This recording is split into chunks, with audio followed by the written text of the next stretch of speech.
Alright, time to check my scores on the JLPT, which is the Japanese Language Proficiency Test. It has 5 levels, 1 being the most difficult and 5 being the lowest, so beginner all the way to advanced. And I took the N1, which is level 1 or the highest. And it's my second time taking it. So it's time to check those scores. Here we go. Okay, time to check my results. Here we go. Alright. Second time. Alright. Test results.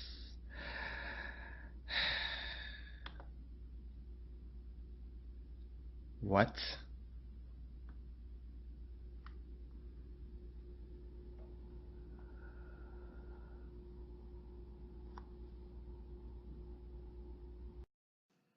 That's right.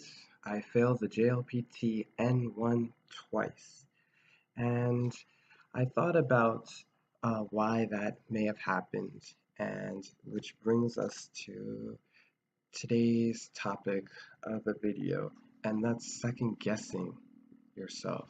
I have a major problem with second guessing.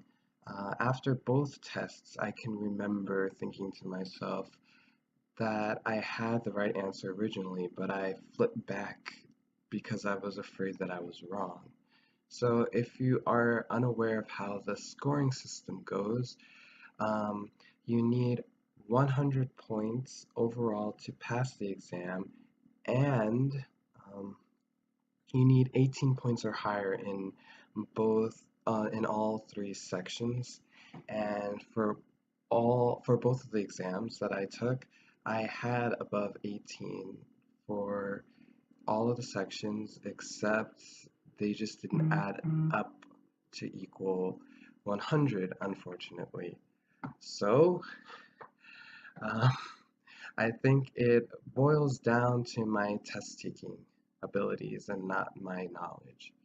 Um, I take too long, I think too long, so things like that. And to fast forward to this life lesson that I had to learn, um, it's really this issue of second guessing myself. Have you or do you deal with the same issue of second guessing? Most likely, yes. And I sit here and wonder, why is it that we second guess ourselves in things that we do? And I think the answer is because, for one, we don't want to be wrong, we're afraid to be wrong, so we put pressure on ourselves. But for me, I think in my situation, because there was no true pressure to pass the second time as much as it was the first time, is I don't realize my strengths. I think I focus so much on my weaknesses and trying to make everything perfect. Uh, this about me could be better. This I could do better. This is probably not right because I don't trust myself.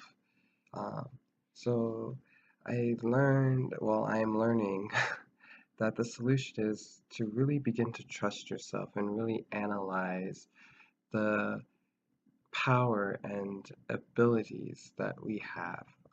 Obviously, be honest with ourselves. I don't mean to be overly optimistic, but we should we shouldn't also be overly pessimistic.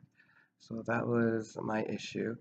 I think back at the test, and like I said, the second test especially, I remember changing a lot of questions that I went back like during the break, and they were right originally, my original pick. So, and I ran out of time, and I missed an entire question section, you could say.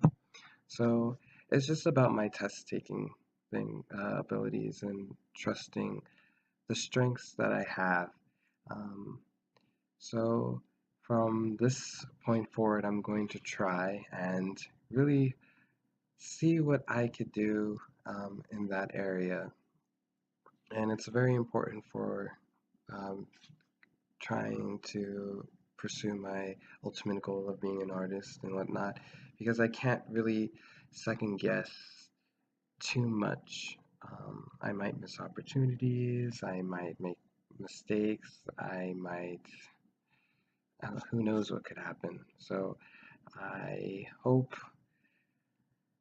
that someone learned something from my experience as well. So I pose the question, um, do you second guess yourself often? And if you do, and when you do, why do you think you do? Alright, I'll see you in the next video. Bye.